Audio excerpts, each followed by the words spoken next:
Bonjour à toutes et à tous, nous sommes le 5 juin 2021 pour le 238e rapport de situation sur le Donbass, mais qui sera encore une fois un rapport de situation à la fois sur le Donbass et sur la Biélorussie, puisque de nouvelles informations sont sorties à ce sujet, et entre autres des informations qui concernent aussi bien le Donbass justement que la Biélorussie. Sur le plan militaire, du 29 mai au 4 juin 2021, l'armée ukrainienne a violé le cessez-le-feu en République populaire de Donetsk à 7 reprises, donc on a 3 fois moins que la semaine passée, durant lesquelles elle a tiré 74 munitions, soit là aussi 3 fois moins, dont 39 au but de mortier 220 et 82 mm, donc là on est à la moitié de la semaine dernière. Il n'y a pas eu de violation du cessez-le-feu hier. Mais aujourd'hui, l'armée ukrainienne a tiré sur Jabounki, qui est un petit village près de l'aéroport de Donetsk. Ils ont endommagé 2 habitations non occupées, ce sont des dachas, ce qu'on appelle les maisons d'été. Je vais y revenir en détail. Les tirs de cette semaine ont blessé un soldat de la RPD. Donc comme on le voit, le bilan militaire est quand même mieux. On a eu 3 jours de cessez-le-feu complet. Ça faisait un bon moment que c'était pu arriver. Donc ça c'est une bonne chose. Bon, malheureusement on voit que l'armée ukrainienne n'aime pas trop le silence, donc ils ont décidé de recommencer à tirer. Il semble que ce cessez-le-feu complet obtenu pendant 3 jours d'affilée, ça n'a pas trop plu au côté ukrainien, qui a dénoncé pendant ces jours-là des violations imaginaires du côté de la RPD. Donc du 2 au 4 juin, ils ont raconté qu'on a tiré alors que c'est absolument pas vrai. Le but était bien sûr de justifier de nouveaux tirs de leur part, et à peine la RPD a dénoncé hier soir cette manipulation, que l'armée ukrainienne a ressorti les canons, et puis tiré 20 au but de mortier de 120 mm ce matin sur Jabounki. Voilà. Donc, comme je le disais, ces tirs ont touché une zone où se trouvent des dachas, donc ce sont des maisons qui sont inoccupées, qui sont des maisons d'été. 2 d'entre elles ont été détruites. Je vous montre une photo prise par la représentation de la RPD au sein du CCCC. Donc heureusement, il n'y a pas eu de victimes, mais c'est tombé vraiment pas loin d'une zone résidentielle, où là par contre, il y a des gens qui habitent. Donc on a vraiment eu chaud là quand même, on a vraiment eu très très chaud. Et puis vous vous souvenez, je vous avais parlé en mars-avril d'un risque d'offensive. Ce risque était tout à fait réel, ça a été confirmé par l'ancien Premier ministre ukrainien Nikolai Azarov, qui a confirmé que l'Ukraine avait prévu d'envoyer les néo-nazis pour attaquer et anéantir la RPD et la RPL, et que ce sont bien les exercices de la Russie près de ses frontières qui avaient calmé les têtes brûlées.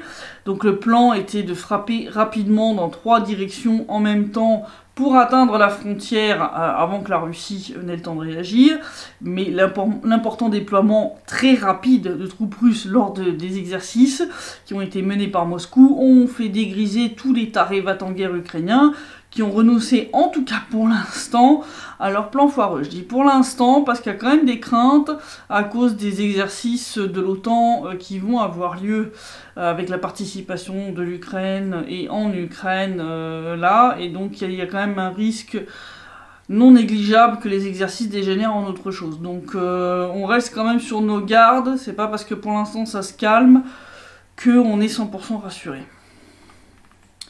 Et comme je le disais, on va reparler Biélorussie, puisqu'on a eu de nouvelles informations cette semaine à ce sujet. Alors on a d'abord Loukachenko qui a rendu les Ukrainiens complètement chèvres, enfin surtout les autorités ukrainiennes, avec 2 déclarations. Donc la première, ça a été qu'il a déclaré que la Biélorussie et la Russie vont travailler ensemble pour développer des liaisons aériennes directes entre la Biélorussie et la Crimée. Ce qui semble un peu bizarre, parce que Minsk a toujours pas reconnu que la Crimée est russe. Mais on va voir comment ils vont faire, on va voir quelle va être l'astuce. Loukachenko a justifié cette mesure par le fait que l'Ukraine a fermé son espace aérien aux compagnies aériennes biélorusses suite à ce qui s'est passé avec Protasevich. Donc il n'y a pas trop d'autres alternatives que de passer par la Russie, puisque la Pologne aussi a fermé son espace aérien. Donc il y a un moment où il faut que les compagnies aériennes biélorusses trouvent un moyen, puisque la Biélorussie a un camp de repos là-bas, un camp de vacances en Crimée, et que ils veulent que les Biélorusses puissent s'y rendre. Bon, sans surprise, suite à cette annonce, Kiev a menacé la Biélorussie de sanctions, vu qu'ils ont déjà presque tout fait dans ce domaine. Donc on voit pas trop ce qu'ils vont encore pouvoir faire sans se tirer une balle dans le pied ou dans la tête, on comprend pas trop. La deuxième déclaration, ça a été encore plus explosif, puisque Loukachenko a en fait de facto reconnu la RPD et la RPL, sans le dire, puisqu'en fait il a annoncé, donc vous savez que Protasevich, ayant servi dans le bataillon néo-nazi Azov, la RPL a lancé une procédure judiciaire contre lui, procédure pénale pour crimes de guerre, crimes contre l'humanité. Et le procureur général de la RPL avait demandé à la Biélorussie la possibilité de venir interroger Protasevich. Bon, on s'était tous dit, ça va rester lettre morte. Et là, Loukachenko, qui nous sort, sorti de nulle part, tu sais pas pourquoi, que les enquêteurs de la RPL ou même de la RPD seront autorisés à venir interroger Roman Protasevich concernant ses potentiels crimes de guerre et crimes contre l'humanité commis dans le Donbass à l'époque où il servait au sein du bataillon Azov. Quelque chose qui fait quand même pas mal flipper Protasevich, puisque le procureur général de la RPL a demandé dans le même temps au chef de l'État et au Conseil populaire d'augmenter la peine maximale pour ce genre de crime, qui est actuellement de 20 ans de prison, et le procureur général aimerait bien qu'on réhabilite la peine de mort pour ce genre de truc. Résultat, bon, Kiev a repiqué une crise de nerfs, on a eu droit au remake de « La Biélorussie n'est plus neutre, donc Minsk ne peut plus être une plateforme de négociation pour la résolution du conflit du Donbass », sauf que le dossier Protasevich n'a rien à voir avec les accords de Minsk, donc la RPD a gentiment envoyé bouler l'Ukraine en disant « Arrêtez vos conneries, ça commence à bien faire ». Ça fait déjà 3 fois cette année, hein, quand même, qu'ils essayent de la glisser comme ça. Dans le même temps, d'ailleurs, en RPL et en RPD, des affiches sont apparues. Alors, on a eu en RPL des affiches, des grands panneaux, vous savez, les grands panneaux publicitaires, avec la gueule de Protasevich et Ubitsa, donc c'est meurtre, enfin assassin, quoi, qui est inscrit dessus. Et en RPD, on a eu des affiches en mode wanted, tu vois, en mode cet homme est recherché. Donc, ouais, l'autre il flippe pas mal quand même, hein. Le Protasevich, il n'est pas rassuré à l'idée de se faire envoyer par Loukachenko en RPL pour répondre de ses crimes.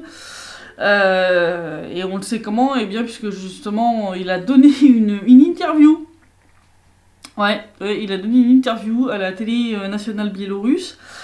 Télé nationale qui a aussi publié un reportage d'enquête sur ce qui s'est passé le 23 mai, qui est très bien fait, sincèrement. Tout est étayé, je dirais, moi, les gens qui me font de la propagande, enfin bon, arrêtez là.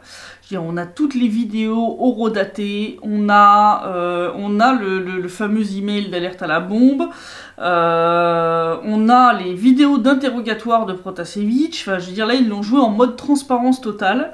Et ça prouve qu'effectivement la Biélorussie n'a rien fait de mal, elle n'a fait qu'appliquer les procédures internationales en cas de suspicion de bombe ou de tentative d'attentat terroriste. Donc ils ont fait un reportage et ensuite une interview l'interview a duré 4 heures, ils ont publié 1h30, c'est une interview fleuve. Et le tout dévoile qu'en fait il s'est fait piéger par son propre camp. Donc moi j'avais pensé au départ, vous vous souvenez que la Biélorussie s'était fait piéger par l'Ukraine, et ben non, ils se sont fait piéger en fait par les patrons, c'est-à-dire par ceux qui veulent organiser en Biélorussie le même genre de Maïdan et de bordel que ce qu'ils ont fait en Ukraine. Voilà, il semble qu'ils ont décidé d'utiliser Protasevich comme victime sacrificielle en mode volontaire désigné d'office, si tu veux. Hein, le but étant de provoquer un incident pour motiver certains pays de l'UE à prendre de nouvelles sanctions contre la Biélorussie, puisque bon, il y avait un certain nombre de pays européens qui n'étaient pas très chauds, hein, donc il fallait un remake du MH17, hein, il fallait une petite opération choc pour pouvoir pousser les derniers récalcitrants à faire ce qu'on leur demande. Alors, on va passer déjà sur la partie du reportage en lui-même, hein, donc il dure presque 1 heure, 55 minutes. qui montre clairement que l'aéroport de Minsk a bien reçu un premier email d'alerte à la bombe à 12h25, comme l'aéroport de Vilnius, et contrairement à ce qu'a raconté ProtonMail et son directeur, donc ils ont menti ouvertement. Donc de toute façon ils sont pour hein, l'opposition biélorusse, l'opposition à Hong Kong, voilà. Donc ProtonMail ils sont pas neutres du tout. Voilà, hein, ils sont pro-ingérence dans les autres pays de la part de l'Occident. Hein, donc bon, déjà, donc là ça a été montré puisqu'ils ont prétendu qu'il n'y avait pas eu d'email à 12h25 envoyé à l'aéroport de Minsk. Et ils l'ont montré, tu le vois sur l'écran de l'application. Donc ils utilisent Thunderbird, donc tu vois l'email, tu vois la date, tu vois l'heure.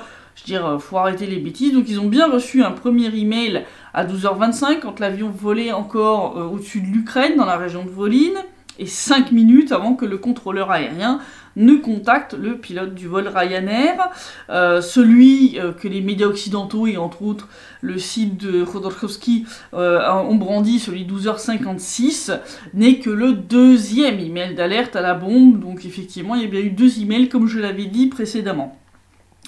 On voit dans le reportage les vidéos au sein de l'aéroport, on voit les vidéos au sein des véhicules de pompiers qui ont été envoyés sur place, 17 véhicules de pompiers qui ont afflué d'un peu partout dans la capitale biélorusse pour se rendre sur le lieu de l'atterrissage du vol Ryanair. Donc c'est pas du tout un simulacre, je veux dire, la Biélorussie a effectivement considérer l'alerte à la bombe comme étant réelle et comme le fait que le risque qu'il y avait une bombe à bord était réel. Hein. Voilà, ils ont envoyé 17 camions de pompiers. Ça a coûté un fric de dingue à la Biélorussie de mobiliser les démineurs, les maîtres chiens, les pompiers, les forces spéciales étaient sur place, hein, même Protasevich te le dit, et tu as les vidéos embarquées au sein des camions de pompiers qui partent, tout a été filmé, ils l'ont mis dans le reportage. Tu vois le jour, tu vois l'heure, et tu entends les ordres où on dit rendez-vous à l'aéroport de Minsk, avion en détresse. Donc voilà, c'est pas du tout du fake, c'est pas du tout du simulacre. Les mecs ont été envoyés en se disant potentiellement il y a une bombe à bord. Donc là-dessus, la Biélorussie a juste appliqué les procédures internationales post-11 septembre. D'ailleurs, je signale qu'un autre vol Ryanair a été atterri d'urgence à Berlin, une semaine après, pour les mêmes raisons, alerte à la bombe. J'ai pas souvenir qu'on a hurlé que l'Allemagne avait fait un acte de terrorisme ou de piraterie en détournant l'avion. Hein. Bon, donc vous voyez le 2 poids 2 mesures, faut arrêter un peu 5 minutes. On découvre aussi via les images radar qui ont aussi été publiées dans le reportage que le MiG-29 n'a jamais intercepté ou menacé le vol Ryanair, contrairement à ce que certains mythomanes comme Glucksmann racontent. Hein. Il s'est jamais approché du Boeing à moins de quelques kilomètres. Il était juste là pour s'assurer que l'avion se rendait bien à l'aéroport, qu'il serait pas détourné par un terroriste à bord, parce que tu sais jamais, qu'il risquait pas d'aller se cracher façon attentat suicide sur la centrale nucléaire, hein, comme l'a dit Loukachenko. Vous vouliez pas qu'on risque un deuxième Tchernobyl non plus. Enfin, je veux dire, là-dessus, ils ont été... voilà, on a les images radar, on voit clairement que le MiG, de toute façon, le temps qu'il décolle et qu'il se rende sur la zone où se trouvait l'avion, il n'a pas réussi à l'approcher à moins de quelques kilomètres avant que celui-ci se lance la procédure d'atterrissage. Donc, faut arrêter les bêtises. Un MiG-29 a aussi suivi l'avion quand il est reparti pour sa destination finale qui était Vilnius. Et on voit sur les images radar qu'il l'a suivi de loin, il est à quelques kilomètres derrière, juste pour s'assurer que tout se passerait bien et qu'il irait bien à destination. Et on découvre aussi lors de ce reportage qu'en fait les autorités ne savaient pas que Protasevich était à bord avant que son propre camp ne hurle à propos de son arrestation sur les réseaux sociaux.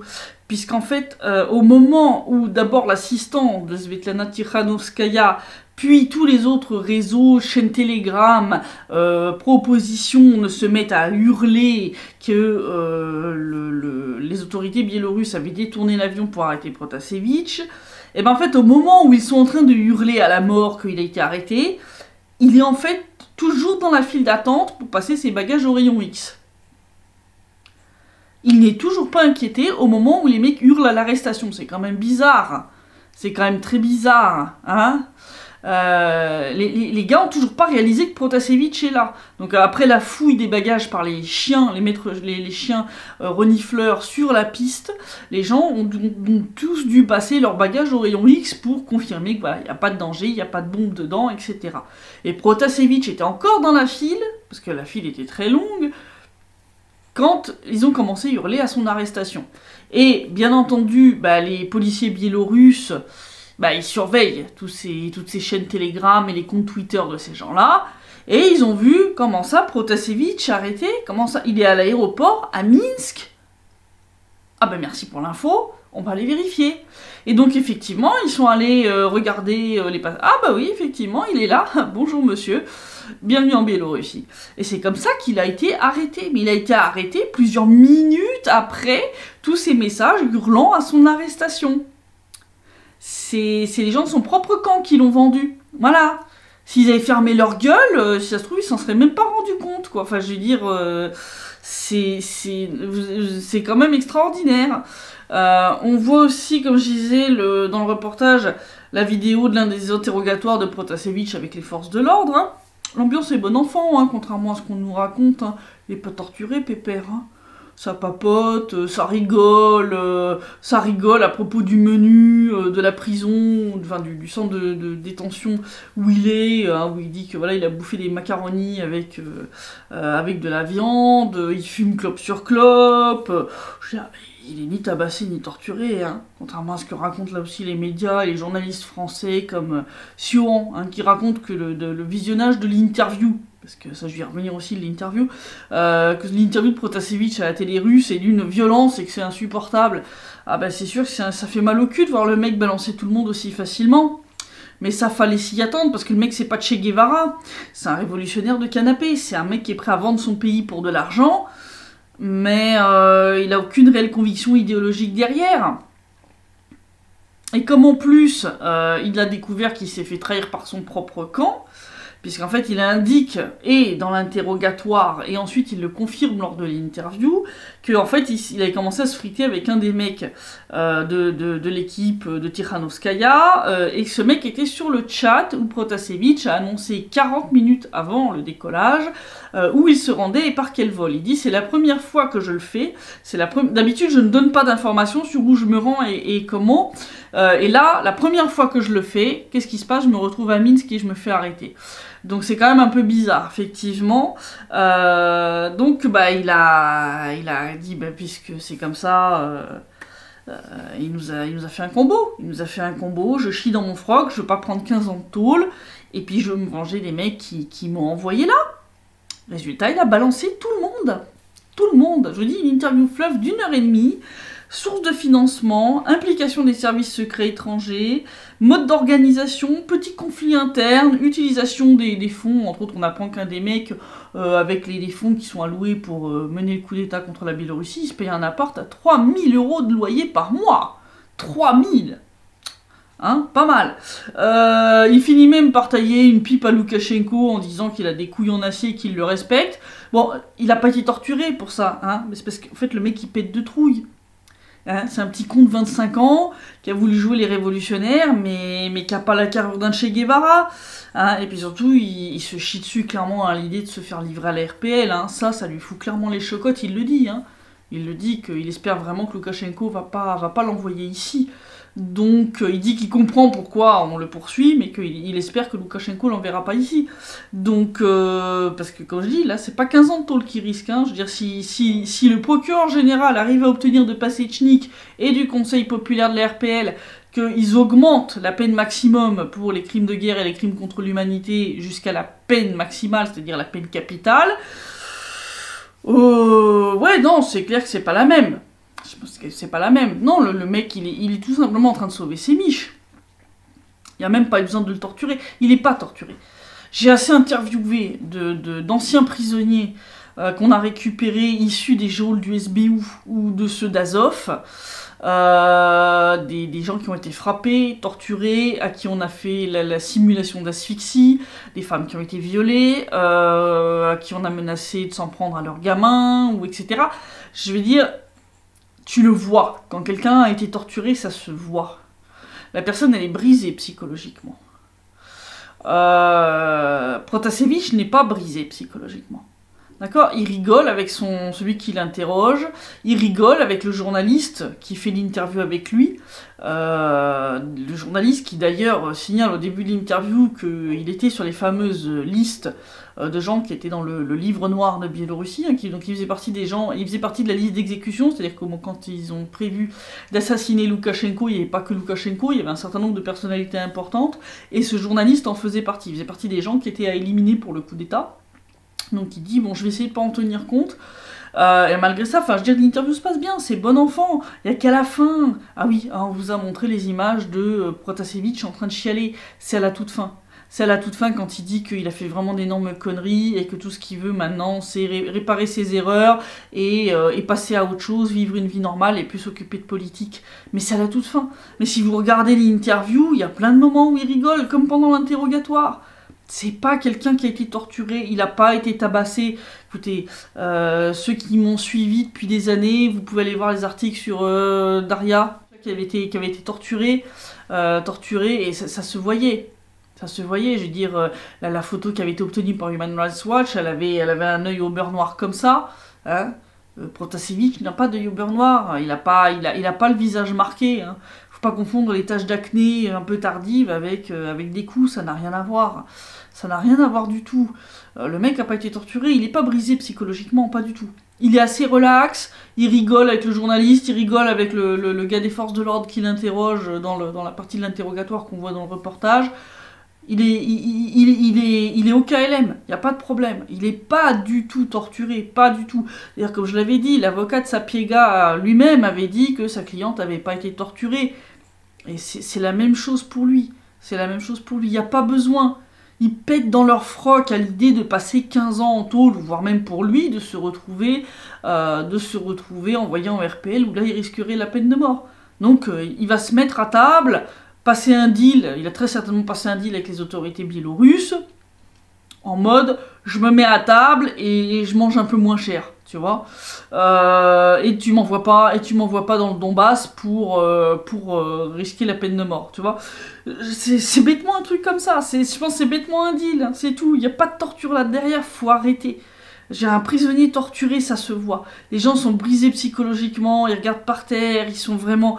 Ça se voit, enfin je veux dire, il y a quelque chose qui se dégage des personnes qui ont été torturées, tu sens que la personne a été détruite intérieurement, et c'est pas du tout le cas de Protasevich. Protasevich, il est en parfait état psychologique, il n'y a pas de souci, donc non, faut arrêter les gros délires, il a été torturé, on l'a obligé à faire ça... Voilà. Il dit lui-même au début de l'interview, voilà, je suis totalement volontaire, je sais qu'on va me traiter de traître, qu'il y en a qui vont pas comprendre, mais moi je suis ici et maintenant, et en gros, il veut pas payer le maximum pour ses erreurs, c'est tout. C'est tout. C'est très très simple à comprendre, et puis en plus, comme il s'est fait trahir par les siens, bah, je vous dis, il vous fait un combo, je chie dans mon froc, et je vais faire payer ceux qui m'ont envoyé là, jouer les victimes sacrificielles sans mon consentement. C'est tout.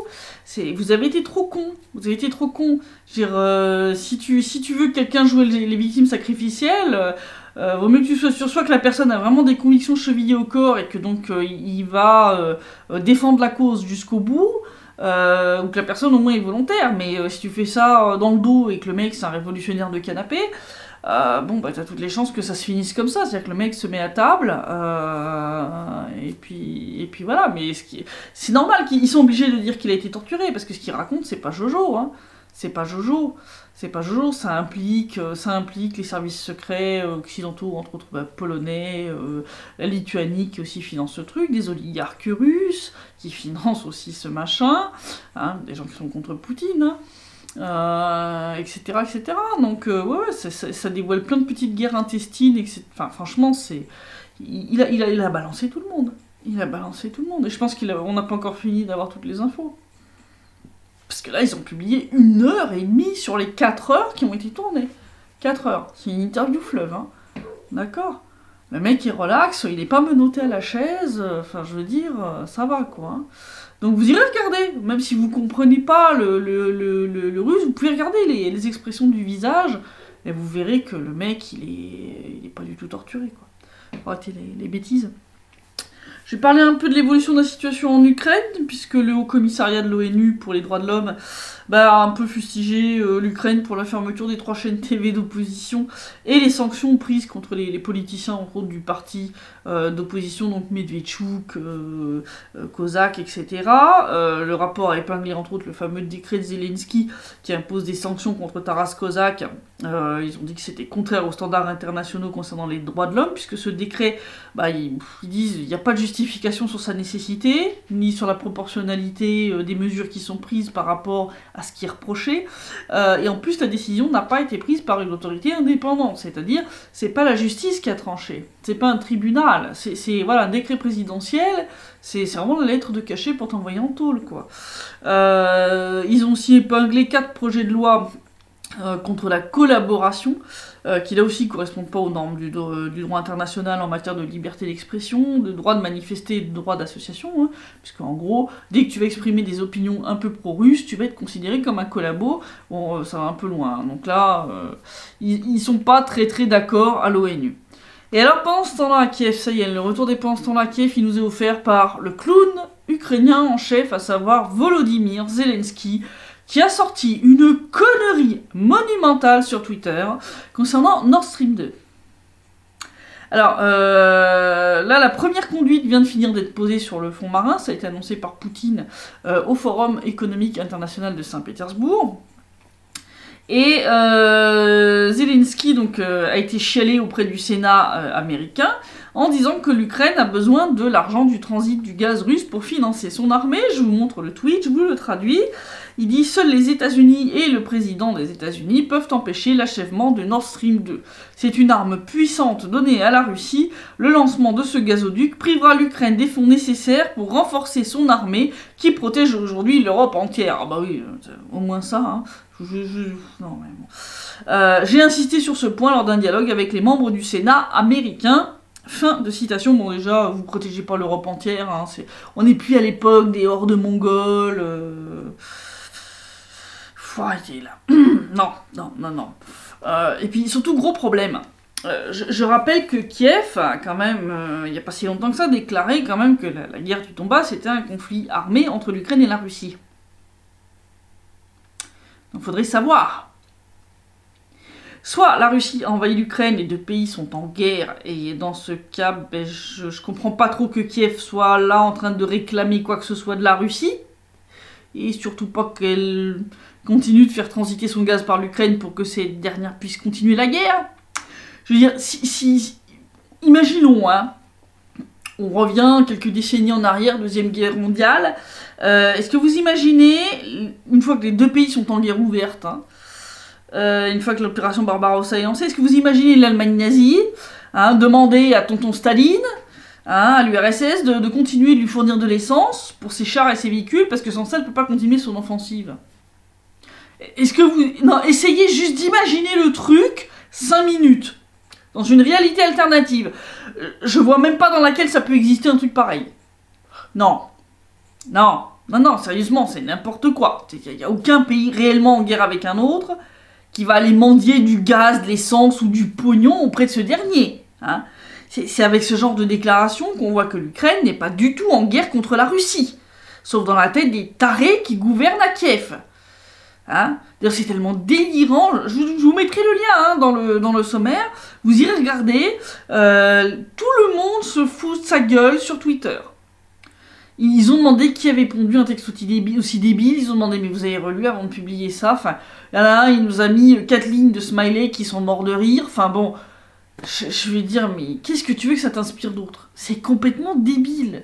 Est-ce que vous vous rendez compte de... Enfin, là, votre propagande, elle se prend totalement les pieds dans le tapis, hein, mais pas qu'un peu, hein. Bon, c'est là qu'on voit que c'est complètement n'importe quoi. Enfin, je veux dire, on a ces histoires de... Non, tu peux pas être en guerre contre un pays et lui réclamer du gaz, de l'essence, du fric. Non, c'est n'importe quoi. De toute façon, je pense que c'est au contraire une très bonne raison pour finir de construire Nord Stream 2. Parce que comme ça coupera un peu les fonds à l'armée ukrainienne et ça permettra d'écourter la guerre qui a lieu ici. J'ai failli vous mettre un deuxième pendant ce temps-là à Kiev, qui aurait été un pendant ce temps-là à Moscou. puisque notre cher et inénarrable Paul G, hein, voilà, pour ne pas le citer, nous a sorti une nouvelle ânerie sur Twitter, pour changer, puisqu'il a sorti hein, que Protasevich avait été fortement tabassé. Ah ouais, vachement, ouais. Ouais, quand tu le vois lors de son interview, et il te sort ça après que l'interview a été sortie. Hein. Paul Gauguin nous a sorti ça après que l'interview de Protasevich a été sortie sur la chaîne publique biélorusse. Hein. Je veux dire, où il te sort que Protasevich risque de se faire assassiner dans les jours et semaines qui viennent parce qu'il est impossible à libérer après avoir été fortement tabassé. Ouais, il est tellement fortement tabassé qu'il est là assis en face du journaliste, sa gueule est parfaite, je veux dire, à part les petits problèmes d'acné. Et l'autre, il te sort que l'autre a été fortement tabassé. C'est du grand n'importe quoi, quoi. C'est... non, mais... Enfin... Et ces gens-là se disent journalistes. Il y en a un autre que j'ai aussi épinglé sur Twitter, un pseudo-journaliste anti-fake, là, français. Je sais plus son nom, là, Sapin ou Pin, enfin, ouais. Qui nous a fait une vidéo pour dire que non, c'est pareil que Protasevich était dans le bataillon néo-nazi Azov et que la soi-disant seule preuve... ça serait la fameuse couverture hein, du magazine du bataillon Azov, du magazine de recrutement. Ce mec, je lui suis rentrée dedans et je suis pas la seule. J'ai mis les autres photos en lui disant que c'était du foutage de gueule de prétendre que cette accusation n'était étayée que par cette couverture, qu'il y a des photos, des vidéos, la fameuse parade à Mariupol en 2015, il y a même d'autres photos de 2015 qui sont sorties où il est présent lors d'un camp d'entraînement du bataillon Azov. Je veux dire, la mauvaise foi des journalistes français dans ce domaine, si tu veux, là ça confine carrément au ridicule. Arrêtez, parce que, vous êtes déjà totalement décrédibilisé, mais plus vous en rajoutez dans ce genre de conneries, plus ça empire. Hein, je veux dire, là faut arrêter. Là faut arrêter. Ne prétendez pas combattre les faits quand vous vous en créez vous-même en racontant qu'il n'y a que la couverture qui... non, il y a des photos qui viennent du téléphone même de Protasevich. D'accord ? Et il dit lui-même qu'il comprend pourquoi l'RPL le poursuit, qu'il effectivement fait partie du bataillon. Donc arrêtez le sketch, arrêtez. Là, vous vous ridiculisez tous, hein, je veux dire, les Paul Gauguin, les Siohan, et puis là, l'autre, là, Monsieur Pin. Arrêtez, ça devient ridicule complètement. Voilà, hein, donc... non, le mec effectivement fait partie d'un bataillon néo-nazi, il a combattu au sein de ce bataillon dans le Donbass, assumé le fait qu'il est en train de balancer tout le monde sans avoir été tabassé ni torturé. Hein. C'est juste que, il a décidé de se venger parce que les autres l'ont envoyé dans la gueule du loup, et que, de deux, il a aucune conviction idéologique, il a fait ça pour le pognon, comme bien d'autres, et que, une fois assis en zonzon, eh ben, pépère, il préfère sauver son cul que de défendre des idées qu'il a jamais eues. Voilà, c'est aussi simple que ça. C'est pas Che Guevara, le mec. Hein. Donc arrêtez avec vos histoires qu'il va se faire éliminer ou je sais pas quelle connerie. Hein. Il va bien, il mange des macaronis au jambon ou à la viande avec de la touchanka en prison. Hein. Il meurt pas de faim, visiblement. Donc non, il est bien traité, il n'y a pas de souci. Donc voilà, c'est juste, voilà, il va devoir payer pour ses erreurs et ses crimes, et c'est normal. Voilà, on est dans un monde où normalement la justice doit prévaloir, et pas vos petites préférences personnelles, parce que machin c'est votre chouchou. Voilà, c'est tout. Mais arrêtez d'essayer de contester... c'est ce que je dis la semaine dernière à Paul, je veux dire, même Bellingcat, ils ont lâché l'affaire, je veux dire... arrêtez de défendre l'indéfendable, ça devient vraiment n'importe quoi. Bref, donc voilà la situation. Donc là on a eu un calme relatif cette semaine, mais quand je vois que après à peine 3 jours de calme intégral, ça recommence à y aller sec, je pense que c'est pas très très bon. À mon avis, le bilan de la semaine prochaine sera beaucoup moins, on va dire, bon. Malheureusement, et donc situation surveillée autour de ces exercices de l'OTAN, très clairement. Je vous dis à la semaine prochaine pour le prochain rapport de situation, et d'ici là, portez-vous bien.